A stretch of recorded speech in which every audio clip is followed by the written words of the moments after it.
ओम शांति। आज प्रातः मुरली 6-3-26 बाबा कहते मीठे बच्चे सच्चा सल्वेशन आर्मी अर्थात उद्धारकारी सेना हुई समस्त को यही पापर दुनिया पुण्यर दुनिया को नहीं जावाकू हब। समस्तंकर बुड़ी जाइथिबा डंगा को पार करने को पड़िबो। प्रश्न केउ निश्चय प्रत्येक संतान मानक बुद्धि रे क्रमान्वय रे रहुछि। उत्तर पतित पावन आमर सबुठारु प्रियतम बाबा आमको स्वर्गर वर्षा दौरान यही निश्चय प्रत्येकंकर बुद्धि रे क्रम अनुसार ही रहुछि। जदि भी विकार संपूर्ण निश्चय हो जाउछि, जदि भी कहार संपूर्ण निश्चय हो जाउछि तेबे माया सम्मुख रे छिड़ा हेउछि। बाबा को भूली जाइथांदी तेबे फेल हो जाइथांदी। जहाँकर निश्चय हो जाउछि सेमाने पावन हेबार पुरुषार्थ रे लागि पड़ुछंती। बुद्धि रे रहुछि एबे तो आमको घर को जीवाकू हब। ओम शांति। अच्छा, धारणा पाई मुख्य सारांश। 1 नंबर सम्मानर सहित पास हेबा पाई दंडरू मुक्त हेबार पुरुषार्थ करने को हब। जोगयुक्त होई रहिबाकू हब द्वारा पाठ पढ़ारे वृत्ति नेबार अधिकारी होई पारि। 2 नंबर सच्चा सच्चा पांडव होई समस्त को आत्मिक तीर्थयात्रा करने को हब।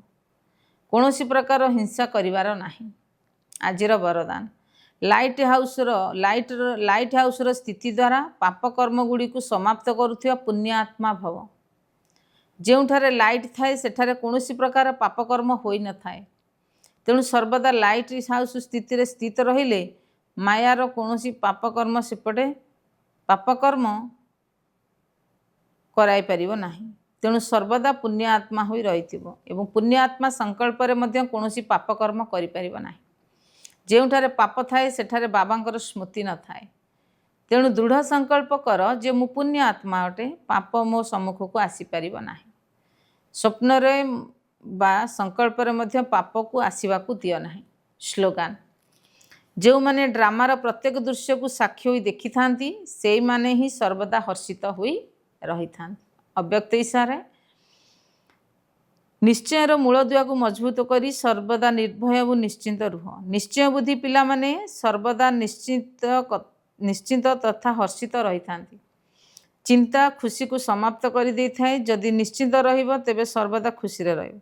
जदि कौनसी भी कथारे काहेकि हैला किपरि हैला कौन हैला एई सब भली प्रश्न आसुछि तेबे चिंता रहिबो। कौन काहेकि किपरि ए सब हैला चिंतार स्रोत।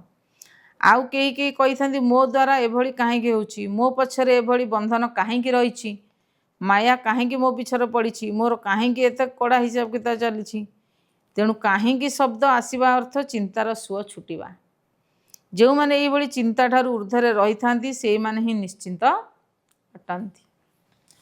ओम शांति।